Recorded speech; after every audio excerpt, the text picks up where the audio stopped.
That Fresh Morning. That Fresh Morning. Avec Gina, ce matin, on parle d'association et d'ONG. C'est ça, Gina? Oui, on parle d'associations, d'ONG, bref, de la société civile. Et on va certainement faire un petit tour pour parler des confessions religieuses aussi.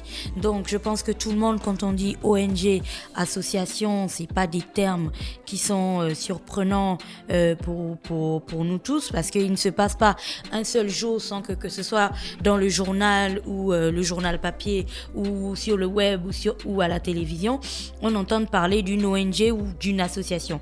Alors, c'est véritablement des organisations qui font partie de nos vies désormais, sauf que on se demandait, en fait, assise comme ça, je me demandais à quoi est-ce qu'elles servent exactement, que représentent-elles exactement, quels sont leurs rôles dans la société, et est-ce qu'aujourd'hui les ONG, les associations, les confessions religieuses sont encore aussi neutres qu'elles le prétendent.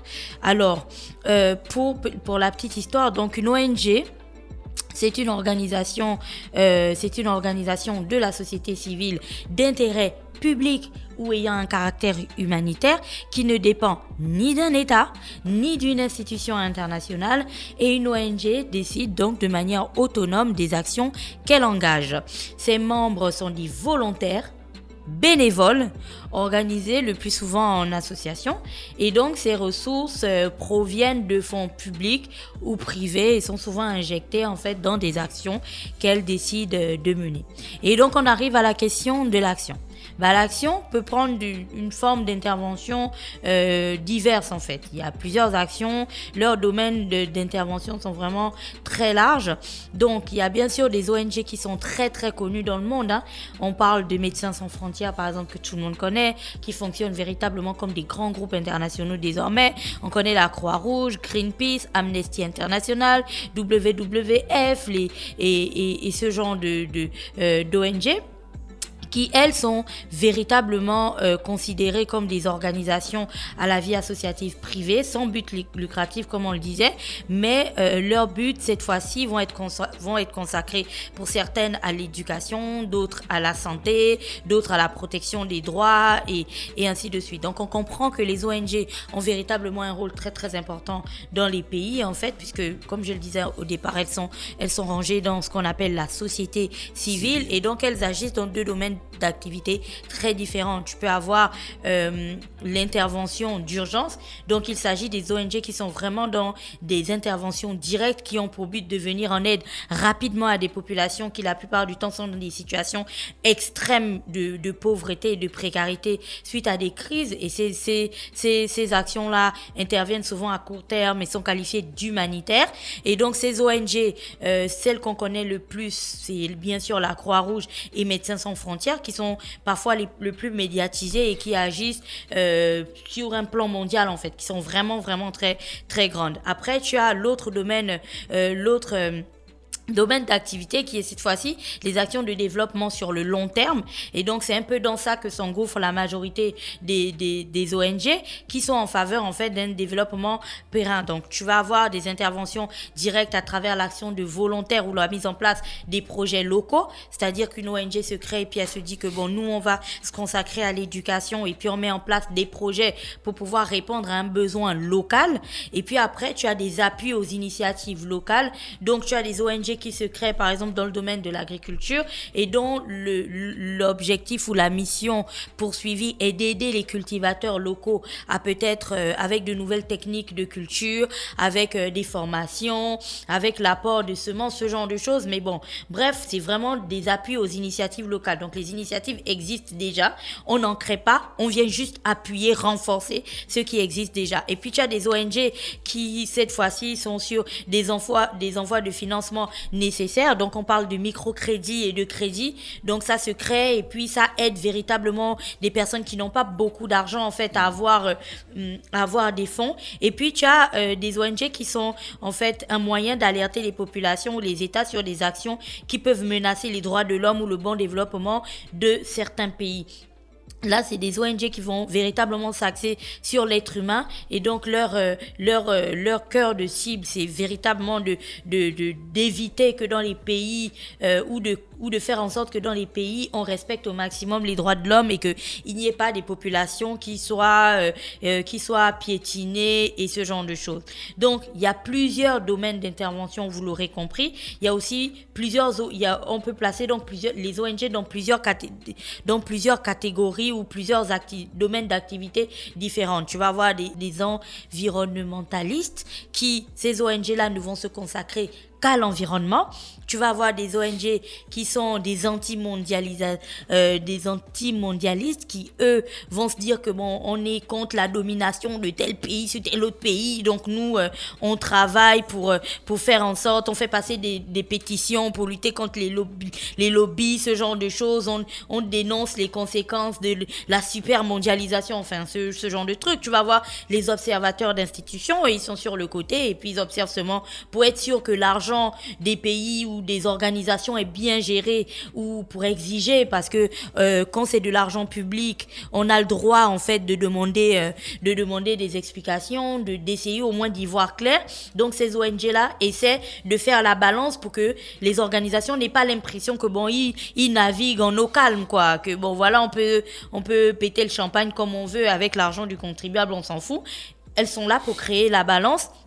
Et puis tu as les protecteurs des droits fondamentaux, donc je venais aussi de parler de tout à l'heure, tu as les urgentistes, ça c'est vraiment genre les catégories maintenant, et puis tu peux avoir les généralistes, là où on met un petit peu tout.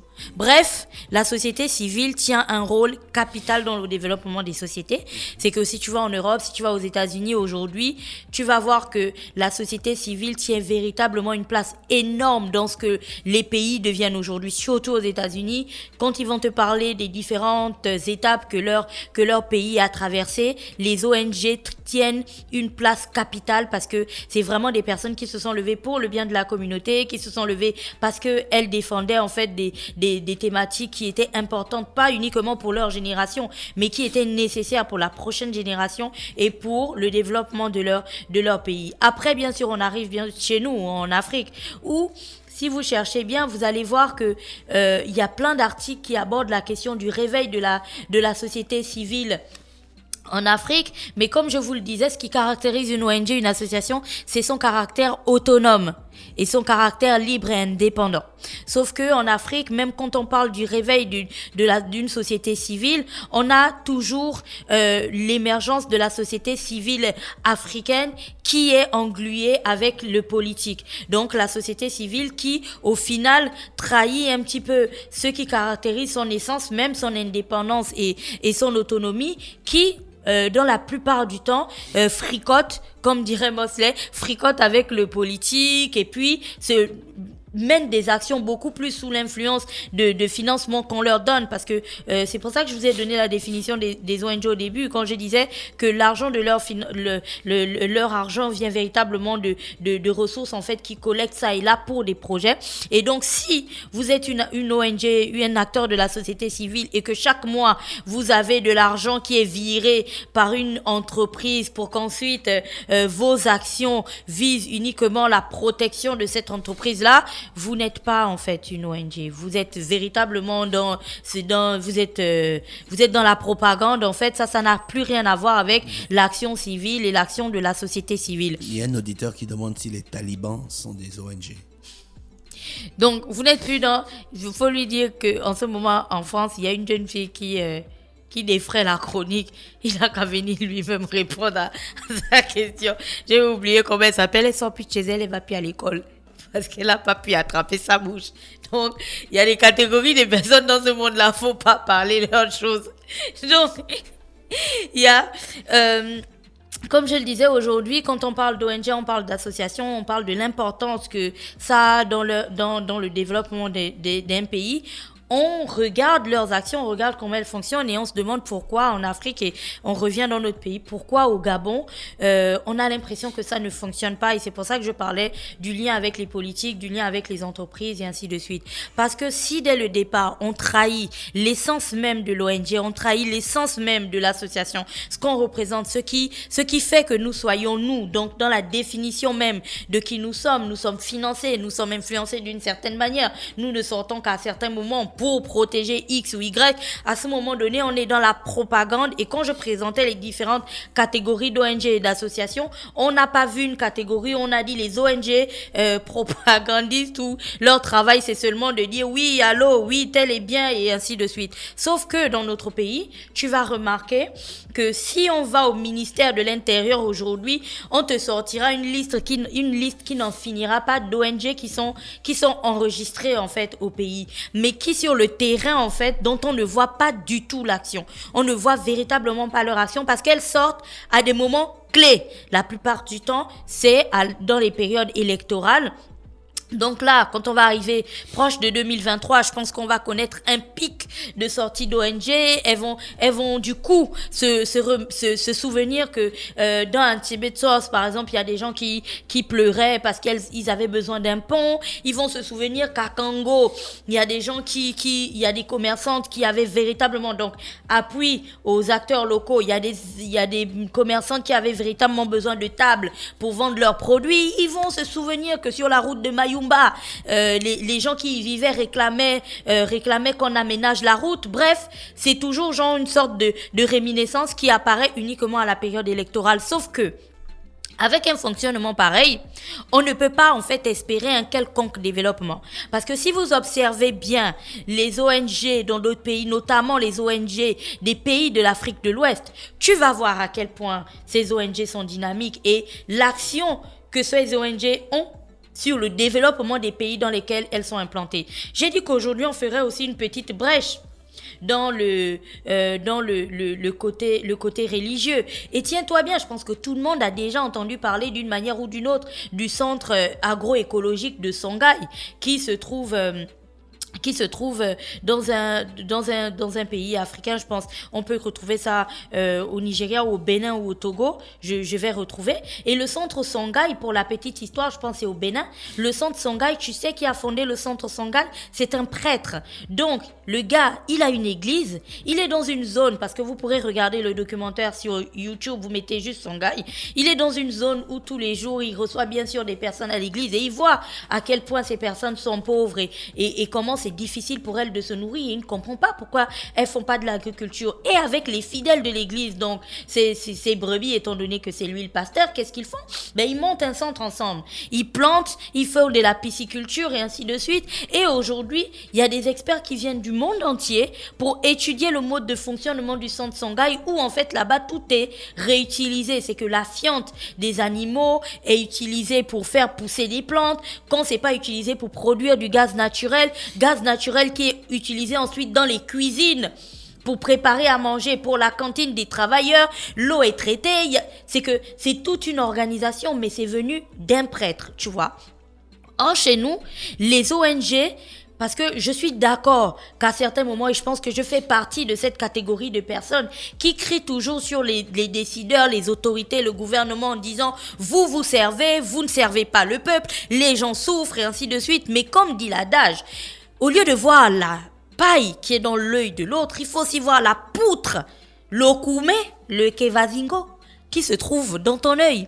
Parce que si les ONG aujourd'hui au Gabon se posaient un seul instant et qu'elles faisaient le bilan, il y en a qui travaillent, et qu'elles faisaient le bilan, ONG, associations, confessions religieuses, tout le monde vous rentrez dans le même panier, et qu'elles faisaient le bilan de leurs actions, en toute honnêteté, vous-même, face à vous-même devant votre miroir, les gens devaient se rendre compte que ils valent pas mieux que les politiques sur lesquels on crie tous les jours. Parce qu'aujourd'hui, je vais un peu laisser les politiques tranquilles. Parce que, elles aussi, que ce soit ces confessions religieuses ou alors ces ONG ou ces associations, chacun se sert à son niveau. Parce que on a l'impression qu'au Gabon, on a besoin de la solidarité des fidèles et autres seulement quand il faut construire l'église. Tu as déjà remarqué que là, c'est le seul projet qui va en fait lier tous les fidèles de l'église. On va cotiser et tout pour monter le bâtiment de l'église. Mais depuis le temps qu'on parle de cette question d'agriculture, pour rester juste sur le domaine de l'agriculture au Gabon, quelle est l'ONG, l'association ou même la confession religieuse qui a dit, nous on a des membres, on va prendre tous nos membres, on va faire en sorte que ils plongent tous dans un projet communautaire qui va littéralement changer la face du pays. Mais par contre, si tout de suite là, tu contactes une ONG pour lui dire que, gars, on veut organiser une marche pour le soutien de la carpe. Je préfère ne pas... pour le soutien de la carpe bleue qui a des rollers. Tu vas voir qu'ils vont t'envoyer des listes et des listes de personnes avec, tiens-toi bien, nom, prénom, date de naissance, numéro de téléphone. Là, pour ce genre de choses, pour des marches et tout, c'est là que les associations et les ONG ressortent. Mais leur action, l'impact qu'ils pourraient avoir sur le fonctionnement et le développement du pays même, on ne le voit pas. Mais l'ONG ne doit pas juste être une organisation qui s'inscrit dans la dénonciation au quotidien. C'est une force de proposition, c'est une force d'action. Tu as l'État, tu as le gouvernement, tu as les autorités, tu as tout ça. Et puis, tu as d'un côté la société civile, donc vous constituez, qui se dit qu'il y a des choses qu'on voit qui fonctionnent pas bien. Nous, on va venir apporter notre aide.